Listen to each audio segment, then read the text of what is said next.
Want to split a large PDF into multiple smaller files?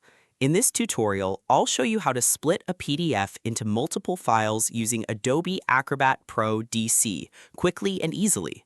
Follow along to organize big documents into more manageable parts in just a few steps.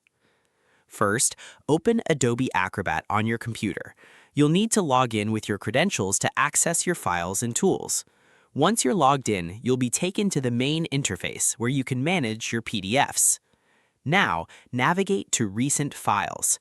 This section displays all the documents you've been working with lately, making it easy to find what you need.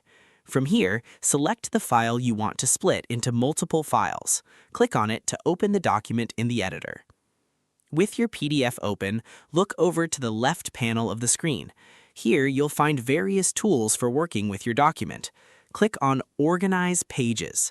This tool is essential for rearranging, extracting, or splitting your PDF, and it gives you complete control over how your pages are structured. Once you're in the Organize Pages view, look at the left sidebar again. You'll see several options for managing your pages. Click on Split. This is the feature that will allow you to break your PDF into separate files based on your preferences. A menu will appear with different splitting options. Click the drop-down menu and select Number of Pages. This option lets you decide how many pages you want in each resulting file, giving you flexibility depending on your needs. Right beside the drop-down, you can customize the pages. For example, if you want to split the document so that each page becomes its own file, type 1 in the text field.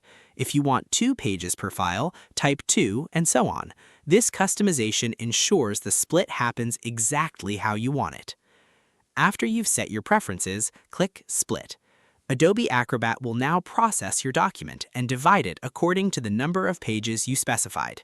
Depending on the size of your PDF, this might take a moment, so give it a few seconds to complete the operation. Finally, click the Save button in the upper right corner of the screen. This will prompt you to choose a location on your computer where you want to save the newly split files. Adobe typically creates a folder containing all the individual files, making it easy to locate and use them. And that's it. You've successfully split your PDF into multiple files using Adobe Acrobat Pro DC. Thanks for watching, and be sure to check out more tutorials for additional PDF editing tips and tricks.